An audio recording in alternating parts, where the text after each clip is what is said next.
infrastructure development is quite critical to the growth of the economy. And so in the case of Vietnam, we've seen focus on the traditional areas of infrastructure, the core areas being the transportation sectors as well as the energy sectors. In the transportation structure sectors, toll roads and airports are being the primary sectors where there's a lot of focus. On the toll road fronts, particularly because I think as Vietnam is trying to play a key part in the rebalancing of supply chain and it becoming a more of a manufacturing hub, there's a lot of movement of goods and logistics that's required from the seaport areas to the hinterland. So the toll roads is quite critical, and there is a lot of focus on expressways. There's also focus on key belt roads around the big cities in Vietnam as well. And there are some key marquee projects like the North-South Expressway, etc., which has been talked about for years now. In terms of the energy space, obviously Vietnam is looking to rebalance its fuel mix to sort of a more cleaner, greener fuel.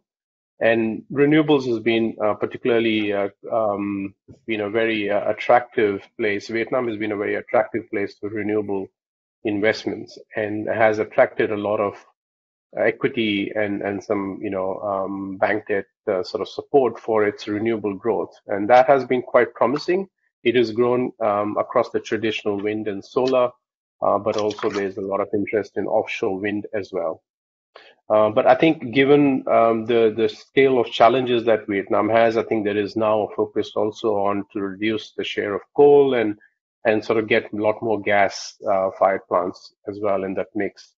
And that will entail a lot more challenging type of investment because there is not that domestic gas available in Vietnam, which means that you need LNG fueled gas-fired plants, and that means there is a lot more infrastructure, the LNG import infrastructure that needs to be built to sort of facilitate this kind of a power plant.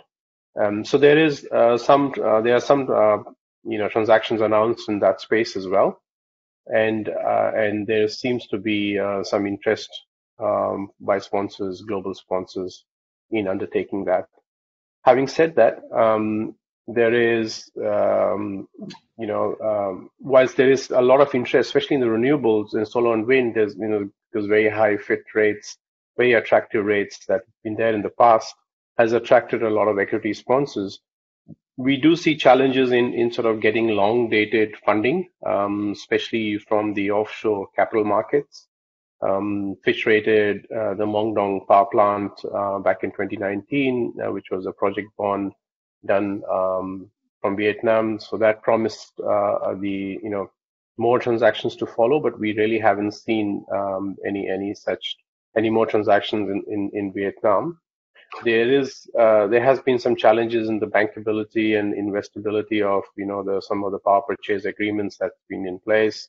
There's some well-known challenges in that, both in terms of the curtailment risk or be the termination payments, the dispute resolution mechanism that's in these contracts. So I think there's some challenges there which needs to be recognized. And that's the reason why the offshore investors the debt investors have not really taken a keen interest.